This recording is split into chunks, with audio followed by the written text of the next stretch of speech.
समय कभी भी नहीं रुकता है और समय का पहिया लगातार चलता ही रहता है।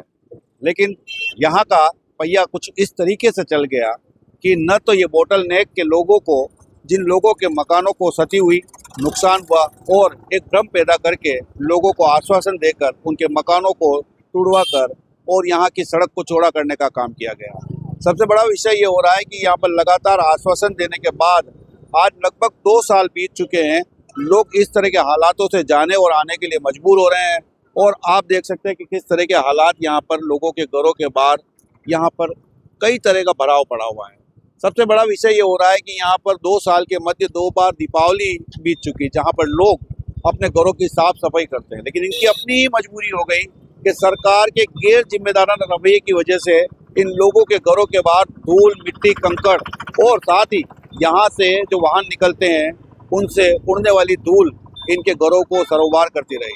जहाँ पर एक बड़े पर्व के तहत यहाँ पर सबक के लोगों के घरों के अंदर साफ सफाई होनी चाहिए थी। लाख प्रयास करने के बाद भी देखा जाए तो लगभग 2 साल के बाद आज तक इन लोगों को किसी प्रकार का कोई मुआवजा नहीं मिला। जो सरकार के दावे थे कि आप हमें ज़मीन दो, हम आपको मुआवजे के तौर पर उदयपुर शहर में कहीं ना कहीं आपको एक डीएलसी के अनुरूप जो यहाँ की राशि होती है वो देंगे।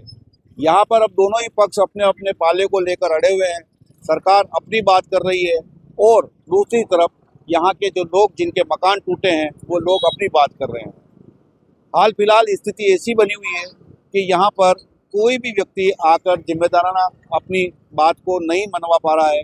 दूसरी तरफ देखा जाए तो अभी वर्तमान में कुछ समय पहले डीएलबी से स्वास्थ्य शासन सचिव साहब यहाँ मौके पर पहुँचे, साथ में ताराचंद जी जैन विधायक साहब भी पहुँचे और लोगों को एक बार फिर एक मीठी गोली आश्वासन के नाम पर दी गई। दूसरा, यहाँ पर अब आने वाले समय में किस तरह की कार्रवाई होगी ये वाकई में देखा जाए तो समय के गर्त में छुपा हुआ है। फिलहाल लोग रोजाना यहाँ से अपनी जान को जोखिम में डालकर निकल रहे हैं और साथ ही कई बार तो यहाँ पर हादसे भी हो चुके हैं। 2.5 से 3 साल से ये बोतल नेक का रास्ता इन्होंने खोल रखा है और झूठी झूठी गोलियां इन लोगों को दी जा रही है कि आपका काम हो जाएगा। ना उनको सर कोई मुआवजा मिला है, मुआवजे के नाम पे सिर्फ और सिर्फ धोखा दिया जा रहा है। जब अब चुनाव पास में आ रहे हैं तो ये लोग आ रहे हैं कि हम आपको गली सही करके देंगे, भराव उठा के देंगे, पर सर 2.5 सालों से कुछ भी नहीं हो रहा। 2.5 सालों से लगातार यही चीज इनके साथ हो रही है। या तो इनको स्पष्ट रूप से बोल दिया जाए कि हम आपको मुआवजा नहीं देंगे, तो इन लोगों को जो कार्रवाई अपने लेवल पे करनी है ये लोग अपने लेवल पे कार्रवाई करें। अन्यथा इनको हर बार हर महीने में एक तनख्वाह की तरह आके बेवकूफपन की गोलियां खिला के इनको फ्री कर दिया जाता है। तो सर इस चीज के लिए भी मैं कड़ी निंदा करती हूँ कि इस तरीके से ताराचंद जी जैन को ये नहीं करना चाहिए कि उनको जब रोड की जरूरत थी, उनको जब गली की जरूरत थी, तब उन्होंने इनसे बड़े बड़े वादे करके इनके घर तोड़वाए हैं सर, और अब इनको सही तरीके से जवाब भी नहीं मिल रहा है। तो इसके लिए भी मैं यही चाहती हूँ, शक्ति नगर को एक होना चाहिए और एक होकर सबको आवाज उठानी चाहिए, क्योंकि ये मेरा शक्ति नगर नहीं है, ये हम सबका शक्ति नगर है, जहाँ हमारे छोटे छोटे बच्चे खेलते हैं, हमारी माताएं बहनें मंदिर में आती है, जिनके लिए बहुत खतरनाक है कि चारों तरफ से गाड़ियां आती है पर कोई व्यवस्था नहीं है। सबसे बड़ी बात है, जब इन लोगों ने आपस में सामंजस्य किया था और कलेक्टर साहब और इन सबके हस्ताक्षर हुए थे और ये गली को किया था, तो बहुत सारे लोग आपके समाज के जो थे उनके पक्ष में थे, हम करवाएंगे, हम करवाएंगे, वो कहाँ गए थे? नहीं, तो अब समाज को पता चल रहा है ना कि जो एक काले कलर की पट्टी उनकी आंखों पे बंधवा दी गई थी कि पट्टी मैं बांध रहा हूँ, पीछे से गिठान तू लगा ले, तब उनकी आंखें बंद हो गई थी, उनको कोई नजर नहीं आया था। और अब मुझे लग रहा है कि उन लोगों को पिछले 3 सालों में सब नजर आ गया है कि काली पट्टी कब खोलनी है और कब बांधनी है। देवराज का मामला हो या गली का मामला हो या आरोप खोकर का मामला हो, सब मामला हो, आश्वासन तो बहुत दिए।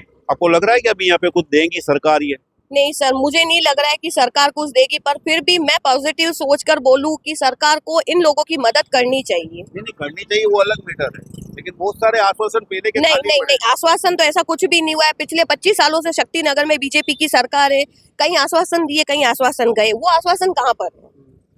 तो आपको लग रहा है ये देंगे यहाँ पर? नहीं सर, मुझे नहीं लग रहा है, कुछ भी नहीं मिलेगा इन लोगों को, सिर्फ और सिर्फ भ्रम की गोलियां दी जा रही है। किसका इंतजार कर रहे हैं यहाँ के लोग? यहाँ का कुछ इंतजार कर रहे हैं कि 2-4 एक्सीडेंट हो तो मुआवजा मिल जाएगा इन लोगों को, बाकी तो कुछ भी नहीं मिलेगा। मामला कोर्ट में लंबित है।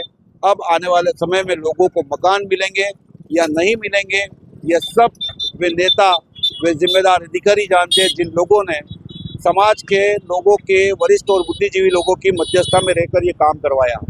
अब यहाँ पर देखना है कि आखिरकार ये सड़क पहले जैसी थी वैसी हो जाती है या फिर जिसे 30 फीट चौड़ा करने की बात की गई थी तो लोगों को राहत देने के लिए चौड़ी होती है। नमस्कार, मैं कपीश बल्ला।